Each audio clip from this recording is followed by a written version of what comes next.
What's going on, YouTube? It's your boy Dolo J back with another episode of the Kicking It Dolo podcast, episode 43. I apologize, man. I did not get episode 240 out. 42 out. I thought I did, but something happened. I guess I must have forgot or got sidetracked due to the games and stuff that was going on, man. But 42 and 43 will be dropping today. Make sure y'all go leave a like and leave a like, comment, subscribe. You know, do all that nice YouTube stuff that I be telling y'all to do. We got 3 NFL games today, 5 NBA games. I won't be covering all of the NBA games. I'm sorry for Sixers and Heat fans. I won't be covering y'all game, man. I'm sorry. It's just I had to leave something out, bro. I had to leave something out, bro. And you know, Luka scoring 50, which is more important and more exciting to me. So, Jaime Jaquez, I know you went for 31. I know you had a heck of a game. Bam, I know you had a heck of a game. Sixers played without Embiid, but yeah, Heat won that game. I think it was 119, 113. But yeah, man, make sure you go over to Spotify, man. Follow the episode, leave a 5-star review, you know, all that nice, good Spotify stuff. It really helps me out, man. It helps me continue to create the content that y'all want to see. So without further ado, y'all know what we do and y'all know how we do. So without further ado, let's get into the episode. Yeah.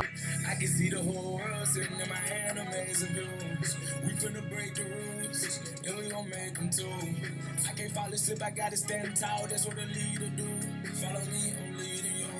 Hey, we finna turn up, crank up the heat, hell, they finna burn up. Told them I'm coming, I'm here, tell them they turn up. I said it once, I'ma say it again, this will be my year. I ain't gon' show no fear, I know that I'm built to equip for what God want me to do.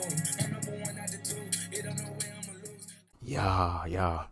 But you already know, man, me being an NBA guy, bro, we had a whole bunch of NBA games today. We had some NFL games going on as well, so I made sure I try and keep up with everything.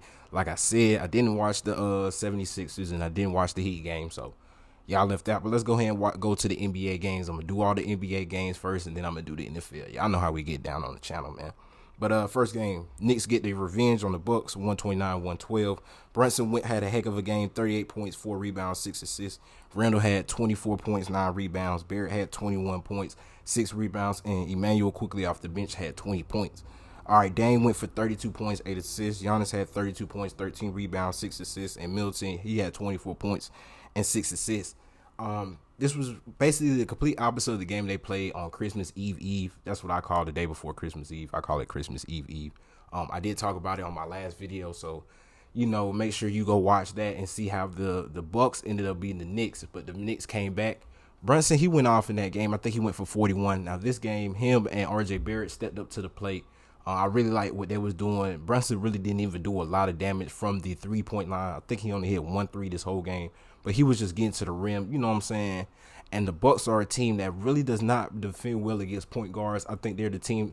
I think they average about maybe 28, 29 points giving up to point guards, man. So it's going to be something coming down into the playoffs. They are a good offensive team. Like I said in episode 42, Dame and Giannis in that pick and roll with Chris Middleton on the opposite corner, you really can't stop that. Then with Brook Lopez, you know what I'm saying, in the dunker spot, sometimes in the deep corner. And then you have Malik Beasley as well, who's a good catch and shoot guy. It's really hard to, you know, defend that. But the Knicks, they were playing rough. They were playing physical defense, playing Tom Thibodeau type defense, you know what I'm saying, where they was getting up into you, you know what I'm saying, making that hard.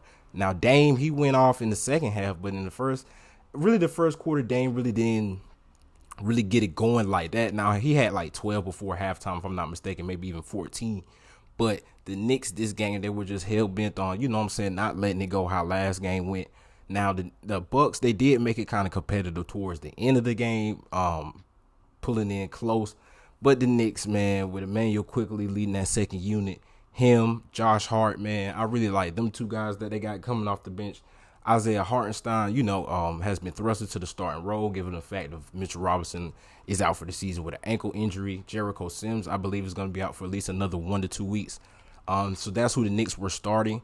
But he had a lot of energy. He was grabbing rebounds, you know what I'm saying, putbacks. He can make the right pass, you know what I'm saying. Not saying like he's a Nikola Jokic type or nothing like that, but he's a smart player, and I really like what he was doing. Both games he got into early foul trouble, so it really helped the Knicks. I mean, not the Knicks, but it really helped the Bucks as far as like getting points in the paint and stuff like that. Given the fact of that the Knicks don't really have a true backup big per se. So yeah, but the Knicks had a heck of a game. really good to see Brunson, after the little Becky Hammond comments basically saying, that she doesn't believe that Brunson can lead the Knicks to a title. I still do believe they need another star. I don't know if RJ Barrett is still that guy or not, but yeah, man, good win for the Knicks. Good win for the Knicks. So the second NBA game of the day, we had the last two NBA champions going head to head. We had the Nuggets facing the Warriors. The Nuggets ended up winning 120-114. Jamal Murray had 28 points, 5 rebounds, 3 assists. Jokic had 26 points, 14 rebounds, 8 assists. MPJ had 19 points and 10 rebounds. Wiggins led the way for the Warriors off the bench, 22 points. Curry had 18 points, 4 assists. B-Pods, Kuminga, and CP3 for the Warriors both all poured in 13 points apiece. Klay Thompson struggled from the field. I think he was like 2 of 14, 2 of 15. Klay only had like 7 points. And it ended his streak where I think he had like 4 or 5 games in a row where he was scoring 20 plus points. So, yeah, man, you already know, playing in Denver, the altitude is already, a challenge within itself. Then you're playing a team that's constructed like the Denver Nuggets are. It's really hard to get a win against this team, even though Jokic hasn't been, the Jokic that we're accustomed to seeing as far as like scoring. You know what I'm saying? His assists haven't been hitting on what they usually been hitting on. Now, as far as rebounding, he's still been rebounding the ball well, and he's still been getting to the free throw line. I believe he shot 18 of 18 from the free throw line this game. So that's crazy that, he's just getting there, getting to the paint, the ball movement that they have. Jamal Murray really started picking it up in like the second quarter, third quarter type.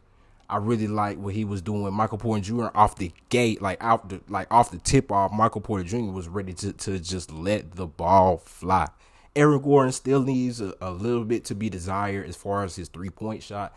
Still a great defender, still a good energy guy, still a good hustle guy. But teams in the playoffs, he's going to have to make him respect his shot. That's going to open up a lot more. Because what the Warriors were doing in this game basically was like they'll let the ball kick and they'll close out to everybody else but Aaron Gordon. When Aaron Gordon had the ball, they're just going to double team Jokic so he doesn't get an offensive rebound. So going against teams with, maybe too big, such as maybe like the Timberwolves were, and they were saying the Timberwolves were their hardest matchup on the way to their NBA championship last year, just because of what they can do with Towns and Gobert. When they face teams that's made along that, and possibly if they make it to the finals again and possibly play maybe the Celtics or somebody like that, they're going to have problems because teams are just going to let Aaron Gordon shoot the 3. They're going to load up in the paint, try and crash the boards and get out and run. And that's something that you're going to need. Now, last season in the playoffs, Aaron Gordon, teams didn't really respect this shot, but they didn't really just leave him open. Like, teams are letting him shoot wide open. A la how they did Draymond, how they've been doing Draymond Green over the last maybe 2, 3, maybe even 4 seasons. Aaron Gordon needs to fix that. He just needs to get in the gym basically and just get more shots up. That's all he needs. Now, he does expend a lot of energy in other places, such as defense, offensive rebounding, catching lobs from Jokic, things like that. So I think it's something that Aaron Gordon can do. I like how Michael Porter Jr. was, even KCP. I didn't even bring him up. He was looking good in this game, too. I think he had maybe 16 points and like 5 or 6 assists. He was really dishing the ball and moving the ball around, as we know the Nuggets to do. Now, for the Warriors, Klay, not Klay. I already talked about Klay basically struggling, but Curry also had a subpar game. Like I said, only 18 points. I believe Curry has played on maybe 9 or 10 Christmas Day games, and he's only scored 20-plus points in one. I believe that was maybe 2 years ago where he went for 31. I can't remember the opponent right off the top of my head, but yeah, Curry really struggled. I don't believe he made his first field goal attempt until maybe like the midway to late second quarter, or it could have even been in the second half. But him and Jokic were basically like, no, Curry hit a 3 in the second quarter because he only had 4 points going into halftime. Jokic had 6. But the difference between them was like Jokic came out more aggressive, and Jokic gets a lot of his baskets closer to the paint as Curry is, a shooter. And you know how people would say, a 3-point shot is always harder than a layup. But for Curry, a 3-point shot is a layup. Now, I do think if they didn't call a foul on his initial 3-pointer that he made, it was one 3-pointer he made that they ended up taking back.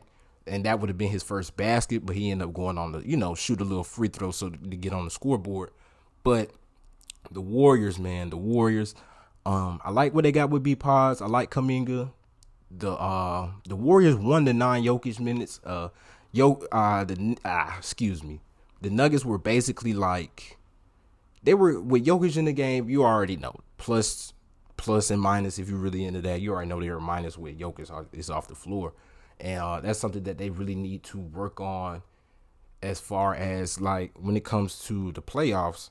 They're gonna need to win the 9 Jokic minutes because Jokic, he's gonna get tired. You know what I'm saying? Playing 40, 42, 43 minutes, and that's not really gonna help him in the long run.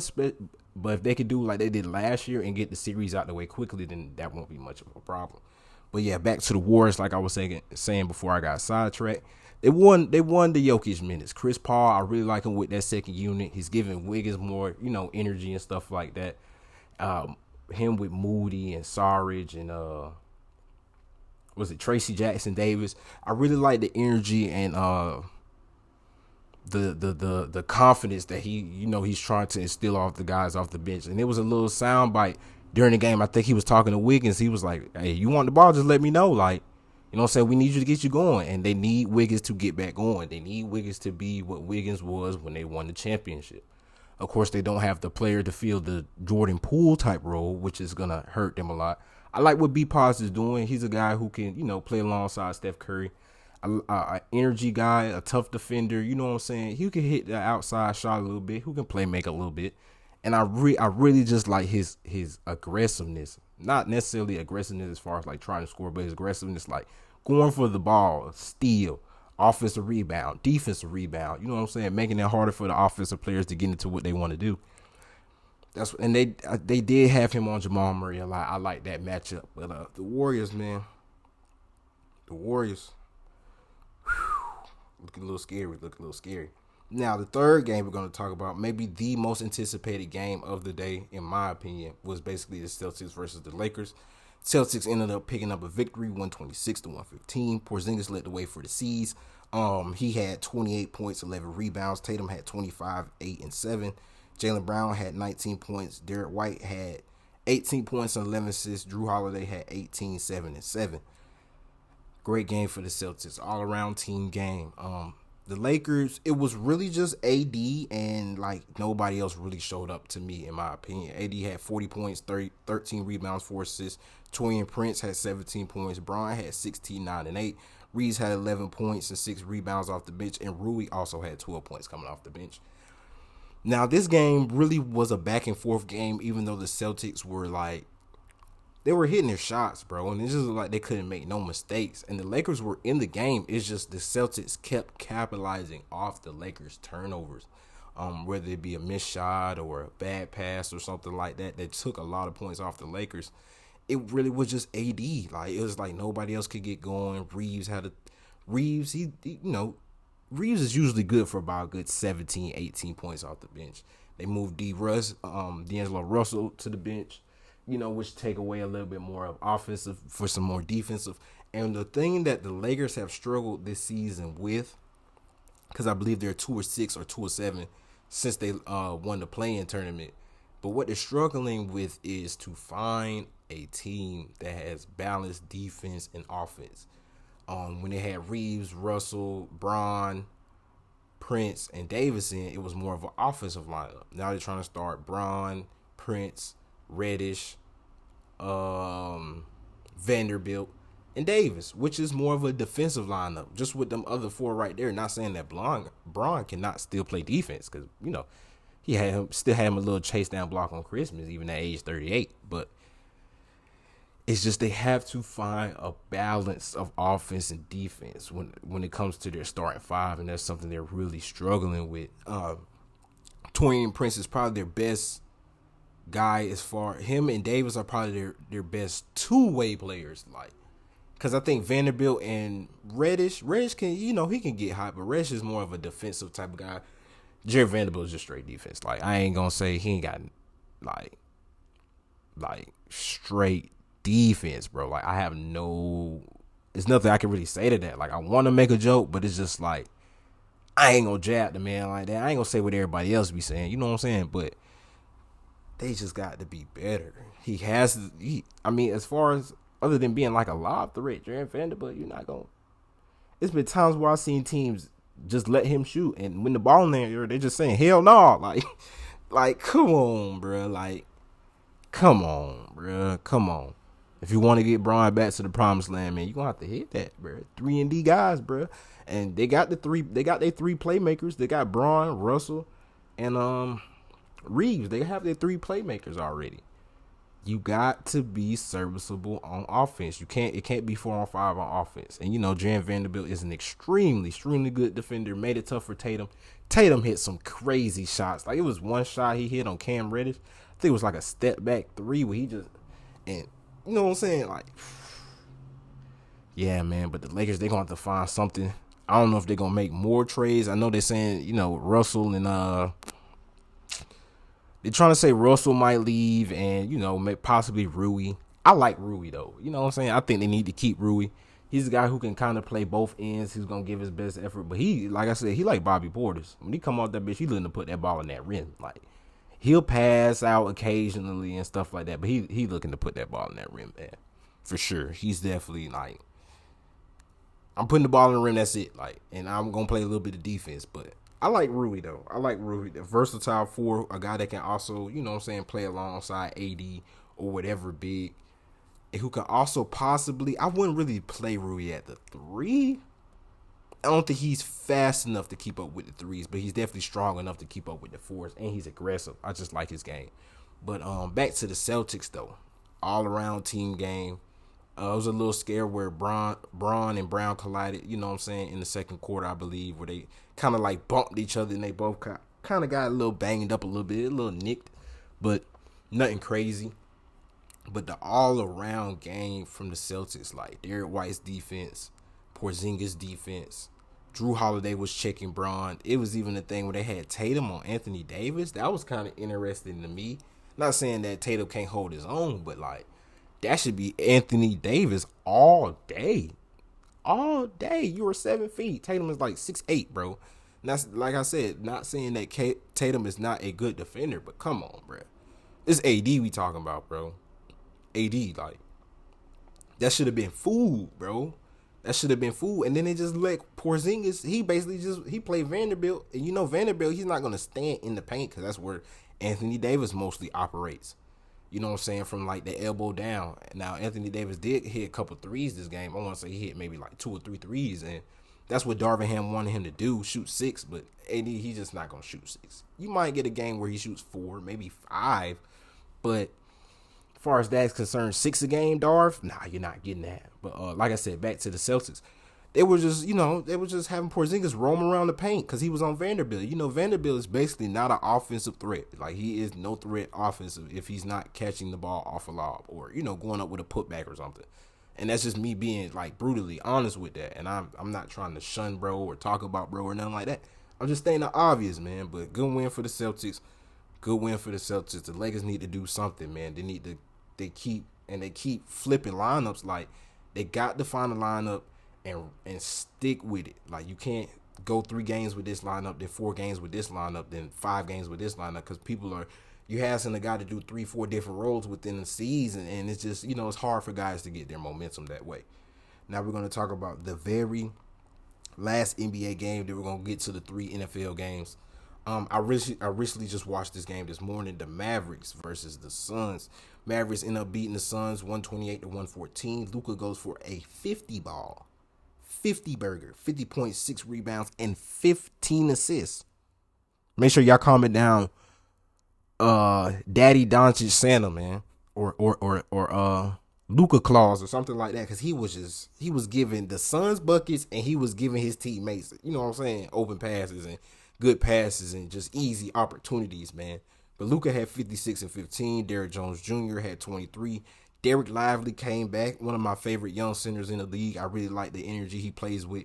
He's really like a traditional big, man. Like, and that's something that the Celtics have, not the Celtics, but the Mavericks have really been like longing for. Yeah, they have Powell and Kleber, but they're more of like stretch bigs type guys. Need a guy that operates in the paint and grabs rebounds. He had 20 points and 10 rebounds this game. And the Suns, I had when I looked at this and went back and when I first initially looked at the box score, I was like, what? Grayson Allen, 32? Chemezi Metu 23 and Booker and KD only combined for 36 apiece. What? Yeah, but Allen had 32. Metu had 23 points and 19 rebounds. I did not misspeak. This man had 19 rebounds on his Shaq-ish. You feel me? But Devin Booker had 20 points, 10 assists. KD had 16 points, 8 rebounds, 7 assists. This is just a game where the Mavericks and Luka just had it going early. Like, Luka had like 16 points in like the first quarter alone. And like I said on episode 42, Luka has been doing a lot of his damage in the first half. Like, Luka will put up like 24, 25 just in the first half alone. And then in the second half, he'll probably only score like a cool 10, 12, maybe 15 if the game is really like that. And you know what I'm saying? The second half, he's just letting everybody else eat. Like, he's doing a lot of his damage in the first half, bro. And, you know, this game was really closer than what the final score led on to be. They were going back and forth. The Mavericks pulled away, and then the Suns, end up pulling back closer towards halftime. The third quarter, the Suns actually end up taking the lead. I want to say maybe on the first basket of the second half, something like that. And then, the third quarter, they was just like going back and forth, Grayson Allen would do something that, it would be like either Derrick Jones Jr. or Derek Lively doing something. I really like the type of I really like what Grant Williams was bringing off the bench, that little oomph that the Mavericks be needing sometime. Now, we already know him and Booker got into it. I think it really started when Grant Williams was driving. He went for a dunk attempt, and Booker tried to swipe at the ball, but he ended up hitting him with like the JBL clothesline from hell almost. You know what I'm saying?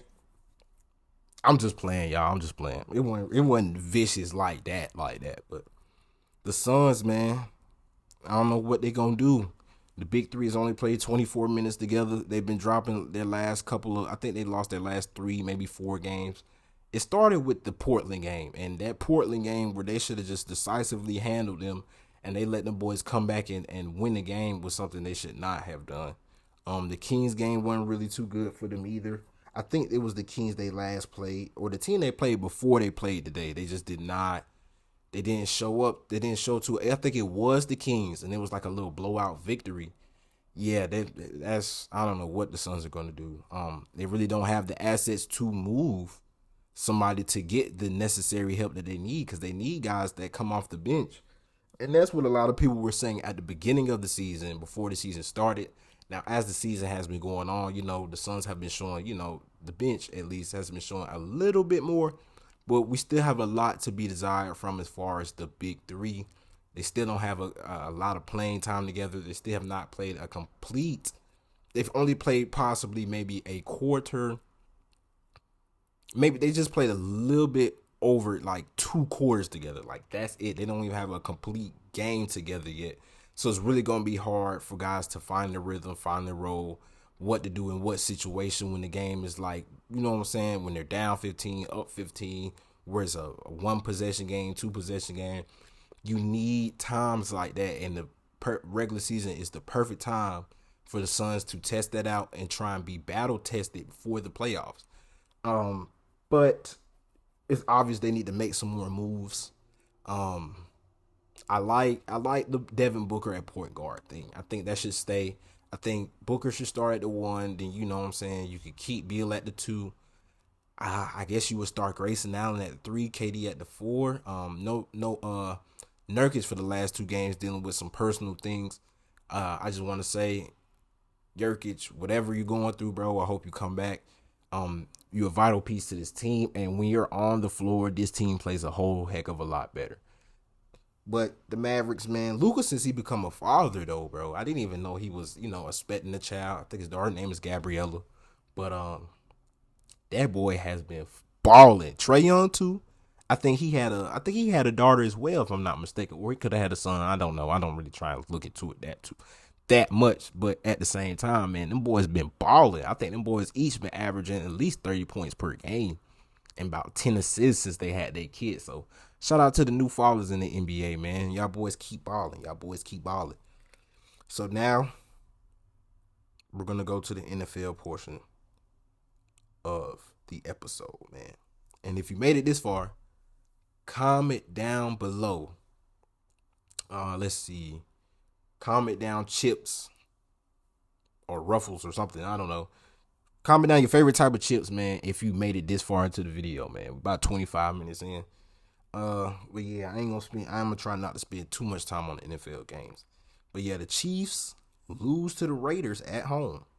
20-14. Aiden O'Connell, 9-21 for 62 yards. Zamir White had himself a game today. 22 carries for 145 yards. Jacoby Myers had 3 receptions for 42 yards. Pat Mahomes went 27-44 for 235, a touchdown and an interception. He also led the way rushing, 10 carries for 53 yards. Rashid Rice, he had 6 receptions for 57 yards. Kelsey had 5 receptions for 44 yards, and Richie James had 3 catches for 54 yards. Early on, you would think this is just going to be a regular Chiefs win. No Sky Moore. Sky Moore was out. No Kadarius Toney. He was out. So even though as the beginning of the game went, you know what I'm saying, the Chiefs went down. No, Raiders scored a field goal first. Chiefs went down. Isaiah Pacheco, he had a touchdown run. But I think when they got the ball back after the Chiefs punted on the ensuing possession, I think they tried to do some type of trick play. I really didn't see the trick play. I didn't tune into the game until like maybe halftime. After halftime, that's when I tuned into the game. But from the highlights I went back and watched, they tried to do some type of trick play. It didn't work. Pacheco ended up fumbling the ball. Chiefs pick it up, score, touchdown. So I'm like, all right, it's just 10-7. It's just 10-7. I always keep up with the games on ESPN. Like if I'm watching a football game, I keep up with the basketball game on ESPN. If I'm watching a basketball game, I keep up with the football game on ESPN. You know how the play-by-play stuff be working. Or I might actually just watch it on my phone. Neither here nor there. But yeah, man, the Chiefs. And then right after that, Mahomes throws a pick 6. Like, so basically, the Raiders defense matched the Chiefs offense as far as points scored, man. That's crazy, bro. That's crazy. Like, so all the offense had to do was just go down and just get a field goal, and the game would have been over. But they went down and got 2 of them. The Chiefs, they had a chance towards the end of the game, you know what I'm saying, to come back and possibly take the lead. They scored their second touchdown with, I think, maybe 2 minutes left, maybe like a minute and 50 seconds left, something like that. And they ended up getting the ball again, if I'm not mistaken. No, they did. They let no, it was about 3 minutes left. And they let the Raiders just sit there, and Zamir White toted the ball. That's one of them situations where, you know what I'm saying, the running back, that's his favorite time of the game. We up, and you know what I'm saying, we need to keep the lead. Give me the ball. And they got maybe 2-3 key first downs, bro, and they just kept, you know what I'm saying, kept handing him the ball. He just kept getting open, kept busting through the lane, kept, you know what I'm saying, little side move, boom, out to the outside. They were running on the right side of their offense. And I guess that's where that's their strong point in their offense, because when they needed yards, they kept going to that side. Like, they kept running on the right side, defense's left side. And the Chiefs, they play the Chargers, not the Chargers, but they play the Bengals next week. As a Bills fan, I really need for them to win. Also need Seattle to beat the Pittsburgh. That will ultimately lock up a playoff spot for my Buffalo Bills. So selfishly, I'm gonna need the Chiefs to pick it up and, you know what I'm saying, pick themselves up off the mat and win next week, man. You know what I'm saying? Nothing crazy. You know what I'm saying? You just playing the Bengals without Joe Burrow and possibly without Jamar Chase as well. So need a victory, man. The coach for the Raiders, though, I don't know what his name is, but it seems like the guys really love playing for him. I think you should just go ahead, and this win alone solidified the fact that you should just bring him back next season. When they had a season when they looked dead in the water, Jimmy G was hurt, Devontae Adams was frustrated on the sideline, Josh Jacobs was telling people he don't know what to do to fix the offense, and this really wasn't his job, to now having an outside chance of still making the playoffs, in the hunt, beating the Chiefs this game. So, you know what I'm saying, they still have a shot at winning their division. Because I think with this game, they moved up to 7-8. I'm going to say they moved to 7-8. And the Chiefs moved to 9-6 with this. So, depending on how the last 2 weeks of the season go, the Raiders actually have an outside shot of making the playoffs. 4 or 5 weeks ago, bro, you would have not thunk that at all. They get rid of their coach. I can't even remember what his name was. They fired the coach and the GM. Next thing you know, boom. They got the Chargers head coach fired for how bad they beat them on Thursday Night Football. I want to say last week. Not the week that just passed, but the week before that. So, but yeah, let's move on to the second game. Like I said, rambling. Now I watched the complete game of this. The Eagles nearly squeaked by the Giants, 33-25. Jalen Hurts, 24 of 38, 301, touchdown, interception. DeAndre Swift, 20 carries for 90 yards and a touchdown. A.J. Brown, 6 receptions for 80 yards. Tyrod Taylor, 7 of 16 for 133, touchdown, interception. Saquon being Saquon, 23 carries, 83 yards and a touchdown. Darius Slayton, 3 receptions for 90 yards and a touchdown. Now, if you went based off solely the first half of this game, you would have thought this would have been like a 45 to like 13 beatdown. But Brian Dable taking out Tommy DeVito and starting Tyrod Taylor in the second half. Reliable. Tyrod Taylor's reliable, bro. He's like Jacoby Brissett. Like, yeah, he's going to bounce around from team to team, but he's going to make you competitive in a lot of games. And even in some games in which you shouldn't be competitive in, he's going to, uplift the team. Now, I really like Tyrod Taylor a lot. He was actually the starting quarterback for the Buffalo Bills when I first decided that, that team looks a little bit interesting. It was the season right before Josh Allen came, if I'm not mistaken. And I was watching a playoff game. I want to say they were either playing the Jaguars or the Pittsburgh Steelers that season. And, they put up a fight. They definitely had a chance to go down and win the game, but Jaguars ended up winning. Yeah, it was the Jaguars. Jaguars ended up winning, ended up going to play the Steelers, and then, my fandom just, began from there. But Tyrod Taylor, given the fact that he helped them put up 22 points in the second half, because the score was 20-3 at halftime. You just thought like, oh no, it's over with. Like, it's over with. Like, there's no reason for us to even keep trying. Nah, not with that boy Tyrod. That boy pulled that. He did a Cam Newton and said, all right, I'm coming to save the day. And he almost did, bro.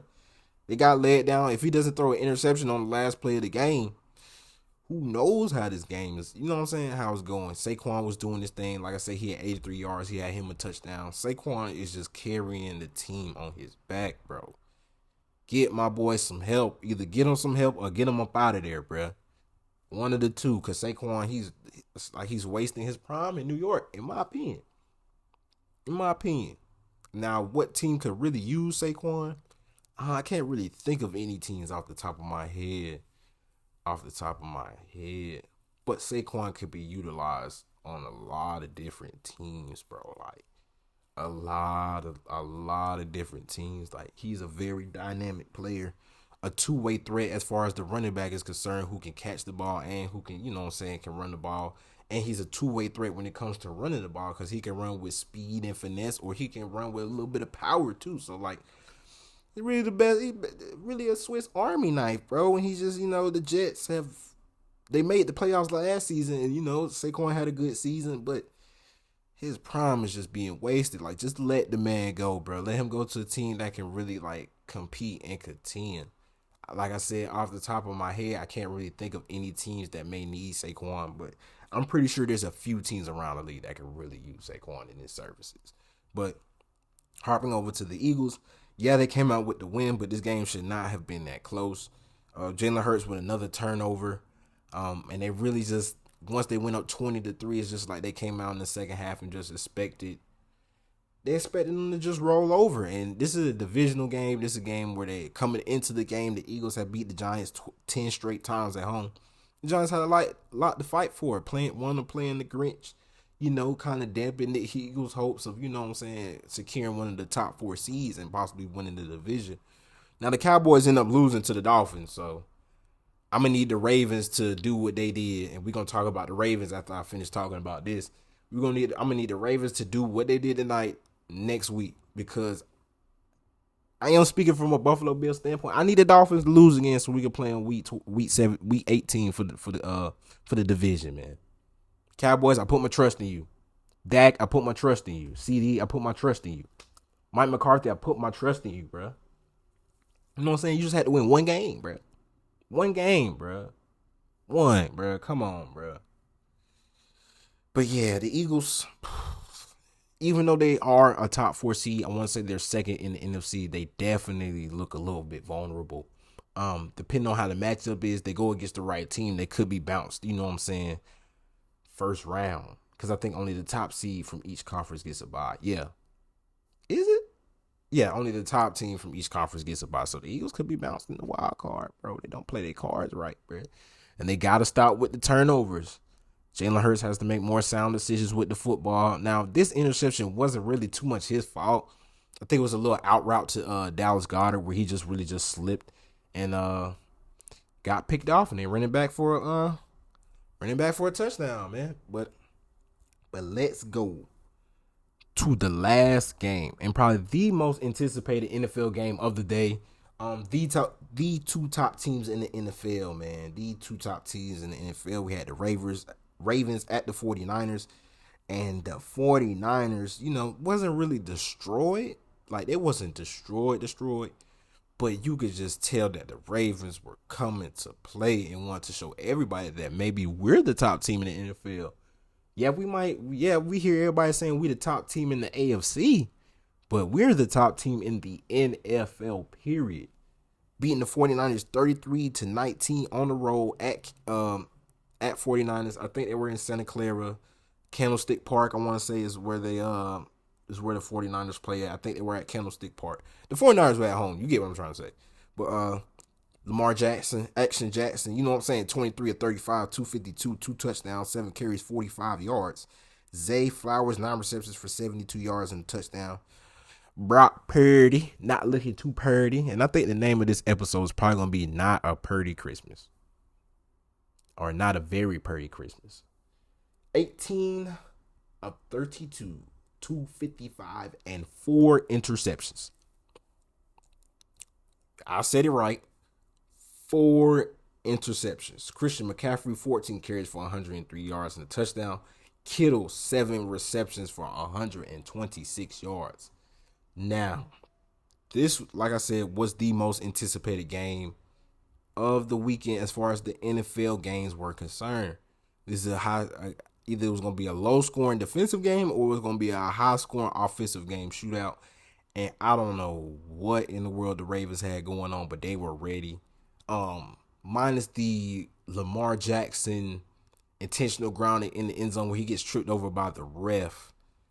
There's really if you really thought with that, when that happened at first, even though I'm rambling, excuse me, I thought it's the 49ers game because it's just like the Ravens can't get nothing to go right for them. They went down the field. Excuse me. They drove right down the field right after that. No, not right after that. They drove down the field. First possession after they forced the 3-and-out from the Ravens. And, it looked like they were just finna hurry up and, put some points on the board quick, fast, and in a hurry. I think it was 3 straight catches. No, it was 2 straight catches by Kittle where he just got him down there quickly. And I'm like, okay, it's going to be Kittle's type of night. You know what I'm saying? Everybody's so worried about IU, Debo, Christian McCaffrey that they finna leave Kittle open this game. You know what I'm saying? Purdy throws a pick. I'm like, oh, God. Okay, maybe the Ravens might, maybe, bend don't break. The little referee safety happens. That's what I'm going to call it. The 49ers didn't get a safety. The referee did. He the one who made the tackle. You feel what I'm saying? But, yeah, with that, I was just like, all right, yeah, maybe it's just the 49ers game. Brock Purdy did that one little blunder. He going to have one little blemish on his record. And he finna throw 2-3 touchdown passes. We're going to forget that interception even happened. I was wrong. No, he did not do that. No. That did not happen at all. He proceeded to throw another pick. And then he threw another pick. And then the Ravens start getting going. Gus Edwards ended up finding the end zone. Justin Tucker, the GOAT kicker, the greatest of all time. If you know about Justin Tucker. Continued just to pile on field goals. I think he had 4 field goals in this entire game. Yeah, he had 4 field goals in the game. He had like 3 before halftime. And then in the second half, the Ravens decided, all right, we finna just go ahead and put this game away. Zay Flowers, no. Who caught the first touchdown? Because I think Zay Flowers caught the second touchdown. It was Aguilar. Nelson Aguilar caught the first touchdown. Boom. And then, right after that, maybe it wasn't even like a full minute later, a full 60 seconds of game time later. Boom. Next thing you know, the Ravens are scoring again. And I'm just like, it's a little bit of trouble in California. But yeah, man. And then Purdy throws another interception to make it his 4th, and then he gets injured driving down the field in the 4th quarter. I believe it was some type of big hit he took. I don't know if he's concussed or it was a rib or something like that. But yeah, man, shout out to Brock, man. Hopefully you get well soon. But yeah, the Ravens are looking like they're the best team in the NFL. I'm just saying what they did to the 49ers, what they did to them, and they was at full strength. Coming into this game, nobody has beat the 49ers when they have been at full strength. When they had Debo, Christian McCaffrey, Kittle, Purdy, IU. When they had everybody, they were undefeated. The only 2 times they lost, only three of the losses came when Debo wasn't playing. So Ravens are the first team, to the best of my knowledge, to beat the 49ers this season at full strength. And they've really showed that, they're the top team in the NFL. Now they can have a chance to double down on it next week when they go and, when they play the Miami Dolphins at home. I need y'all to do the same thing. Please, please, please, as a Bill fan. I'm talking about please. I'm talking about bro, please, bro. Ravens, bro. The same thing you just did to the 49ers, I need you to do that to the Dolphins, bro. Please. Now, the Bills, we got New England, and, that's always a tough task, but we've been playing well at home this season, so I got full confidence in my guys.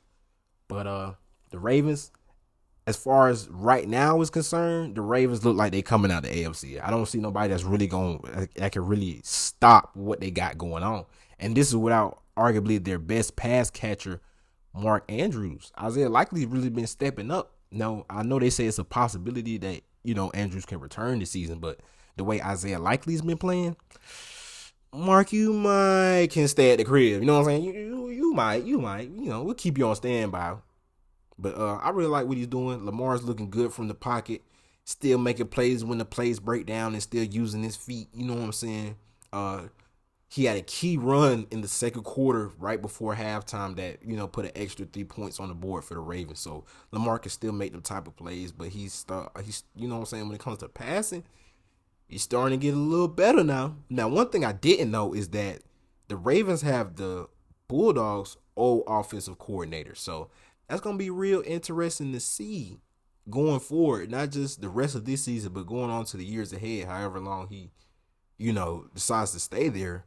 What type of progressions is Lamar taking, like, as far as like a passer? Because I really like what he's done this season, for sure. But this is the day after Christmas episode of the Kicking the Dolo podcast. Like I said, if you're on YouTube, make sure you like, comment, and subscribe. If you're on Spotify, make sure you follow, pre-download the episodes. If you do decide to listen to the episodes, man, make sure you go down below and, tell us whether or not you like the episode. I will be dropping episode 42 and 43 today.